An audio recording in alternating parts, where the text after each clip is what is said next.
బడుగు బలహీన వర్గాల ఆశాజ్యోతి అంబేద్కర్ అని అన్నారు డిఆర్ఓ పుచ్చంగరావు. విద్యను అందరికీ చేరువ చేయడంలో ఆయన కృషి ఆదర్శప్రాయమని అన్నారు. ఇకైతే మెదక్ జిల్లా కలెక్టర్ ఆఫీసులో అంబేద్కర్ జయంతి వేడుకలు జరిగాయి.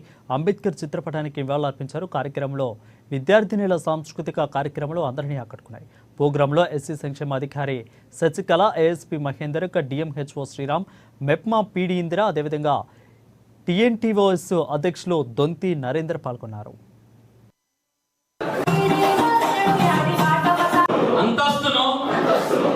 గౌరవనీయులు డాక్టర్ అంబేద్కర్ గారిని మనం ఎవ్రీ ఇయర్ ప్రతి సంవత్సరం ఈ జయంతి ఉత్సవాల సందర్భంగా స్మరించుకుంటూనే ఉంటాం.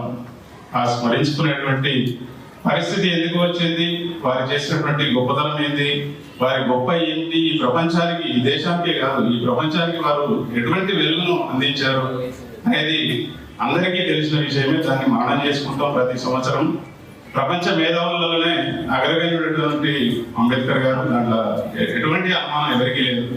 ఒక మార్క్స్, ఒక ఎంగెల్స్, తర్వాత రిఫార్మిస్ట్ ఉన్నారు, లేనటువంటి మార్క్స్, లెనిన్, తర్వాత Abraham Lincoln, Martin Luther king, ఇటువంటి ప్రముఖులలో మన అంబేద్కర్ గారు కూడా వీరు రచయిత, విద్యావేత్త, సోషల్ రిఫార్మరు, సోషల్ జస్టిస్ కొరకు జీవితాంతం ఎన్నో ఇబ్బందులను ఎదుర్కొని మరి దాన్ని అనుకోకుండా చెరువు వల్ల